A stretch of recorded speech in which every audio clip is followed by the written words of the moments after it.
আমরা আহত সবাই এখানে যারা আসছে সবাই ভেরিফাইড আহত। জুলাই যোদ্ধা তাদের সবার কাছে এমআইএস কপি আছে। কর্মে যারা অক্ষম, যারা অঙ্গহানি হয়েছে বা ইন্টারনালি অঙ্গহানি হয়েছে, তাদেরকে চাই এই ক্যাটাগরিতে রাখুক। আর যারা সুস্থ হয়ে গেছে এবং 5-6 মাসের মধ্যে যারা সুস্থ হয়ে যাবে তাদেরকে বি ক্যাটাগরিতে রাখতে হবে।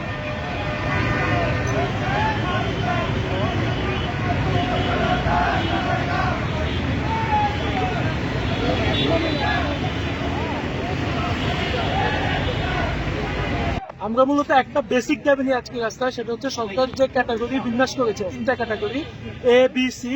আমরা সরকারকে স্মারকলিপির মাধ্যমে জানাইছি যে আমাদের ক্যাটাগরি 2টা করতে হবে।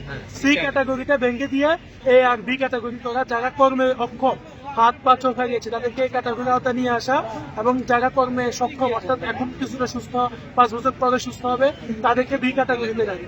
আর 2 ক্যাটাগরিকে সরকার এই ক্যাটাগরির জন্য মাসিক 20,000 টাকা সম্মানী ভাতা ঘোষণা দিয়েছে। এককালীন 5 লাখ টাকা দিবে বলেছে। আমরা বলেছি এককালীন টাকাটাকে বিবেচনা করে ভিত্তি করা। আর মাসিক যে সম্মানী ভাতা 20,000 সেটাতে আমরা স্যাটিসফাই। আর বি ক্যাটাগরিতে সরকার বলেছে এককালীন 3 লাখ টাকা সহায়তা প্রদান করবে। আমরা বলেছি সেটাকে বিবেচনা করে একটু বৃদ্ধি করা।